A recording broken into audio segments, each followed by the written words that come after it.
হযরত আলী ফাতেমার কবর না খুঁজে চলে আসলেন বাড়িতে। বাজান হাসান হোসেন চেতন পাবে, চেতন পাওয়ার পরে কি করুন পরিস্থিতি হবে, ইন্না লিল্লাহি ওয়া ইন্না ইলাইহি রাজিউন দিয়া আমি আপনাদের সামনে ব্যাখ্যা করে বলতে চাই। কিন্তু ফজর নামাজ হযরত আলী পড়তে গেছে।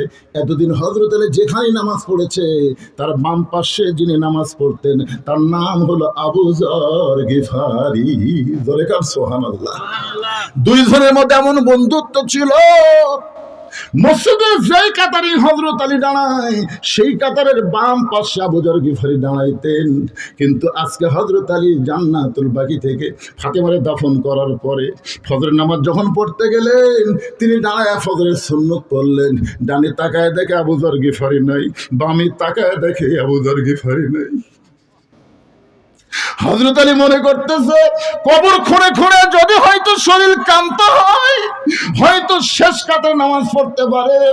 যখন বাজান ফজরের নামাজ শেষ হয়ে গেল, হযরত আলী মসজিদ থেকে বের হলেন, গোটা মসজিদের চারিপাশে ঘুরলেন, কিন্তু আবু যর গিফারিকে পাইলেন না। দ্বিতীয় দিন খুঁজলেন, আবু যর গিফারি নাই। এক সপ্তাহ খোঁজেন, আবু যর গিফারি মদিনায় নাই। এক মাস খোঁজেন, আবু যর গিফারি নাই। গোটা বছর খুঁজেছে, আবু যর গিফারি মদিনার মধ্যে নাই। সমস্ত সাহাবীরা বলা বলি করলো, নবীর জলিল কদর সাহাবী আবু যর গিফারি কোথায় গেল? আলীর চোখ দিয়ে শুধু পানি পড়ে, আর মনে মনে চিন্তা করে আমার ফাতেমার কবর খুঁড়তে গিয়ে তুই কোথায় হারাইলি? এক বছর পাইনি, 2 বছর পাই নাই, কয়েক বছর পর আবু যর গিফারি জান্নাতুল বাকির পাশ দিয়া যাচ্ছে। মদিনার ছোট ছোট বাচ্চারা পাগল পাগল বলে তাকে পাথর মারতেছে। হযরত আলী প্রতিদিনের মতন আবু যরকে খুঁজতে এসে দেখে কতগুলো বাচ্চা কারে যেন পাথর মারে। কে রে পাগল মদিনায়? এক দৌড়ে গিয়ে সামনে দাঁড়ায় তাকায় দেখে আবু যর গিফারি পাগল হয়ে মদিনায় ফেরত আইছে। হযরত আলী ডাক দেয়, আবু যর, গভীর রাত্রে হাসান হোসেনের মায়ের কবর খুঁড়তে গেলি ভাই, কবর খুঁড়ে তুই কোথায় পালাইছিলি? কয়েক বছর ধরে তুই খুঁজতেছি, মসজিদের ভিতরে, মসজিদের বারান্দায়, জান্নাতুল বাকির পাশে, তোরে খুঁজে পাই নাই। তুই কোথায় গেছিলি পাগল রে? তুই কোথায় গেছিলি আমার দোস্ত রে, বন্ধু রে? চিৎকার দিয়ে যখন বারবার বলতেছে, আবু যর গিফারি কোনোই কথা বলে না, কি যেন বলবার চাই, নড়ে কিন্তু কথা প্রকাশ পায় না।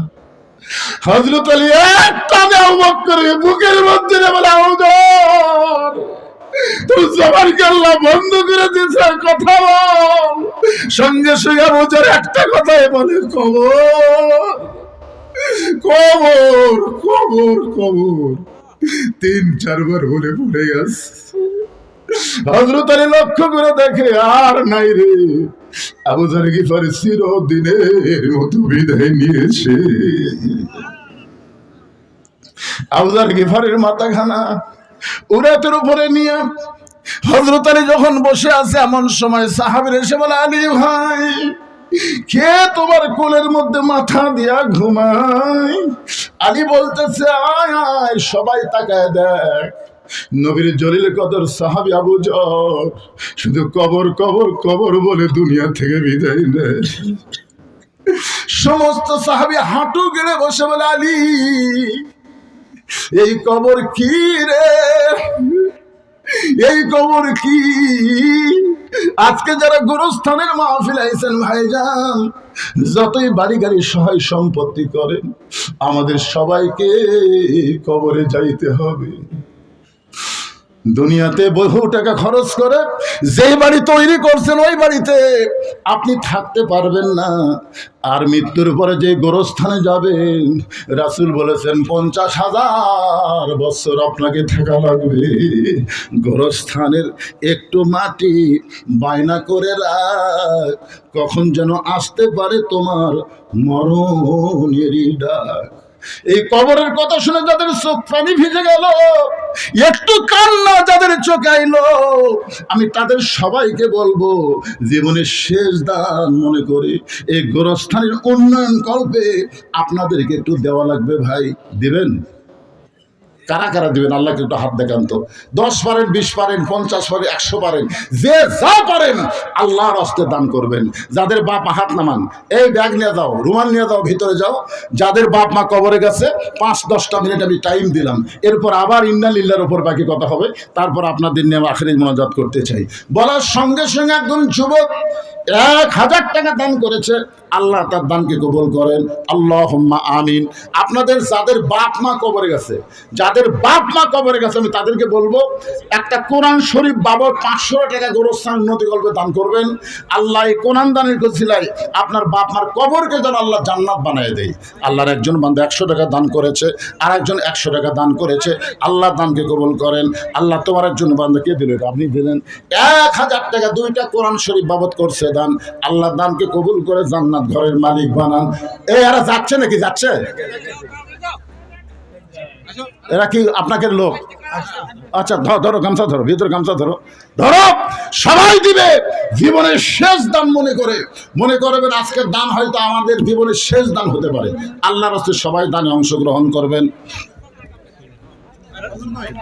বাবার জন্য দোয়া চাই। আমার এক ভাই 500 টাকা দান করেছে, আল্লাহ দানকে কবুল করেন। আর একজন, জি আল্লাহ কবুল করুক, আল্লাহুম্মা আমিন। 500 টাকা দান করছে, আল্লাহ আপনি কবুল করেন। এর মধ্যে কি আছে রে বা? কি আছে? কয় হাজার? আল্লাহর নামে আমি তো চোখ দেখি না, চশমা ছাড়া। আব্দুল সাত্তার 1000 টাকা দান করেছে। আব্দুল সাত্তারের দানকে আল্লাহ আপনি কবুল করেন, আল্লাহুম্মা আমিন। আল্লাহ তোমার একজন বান্দা একটা কোরআন শরীফ বাবদ বাপ মার জন্য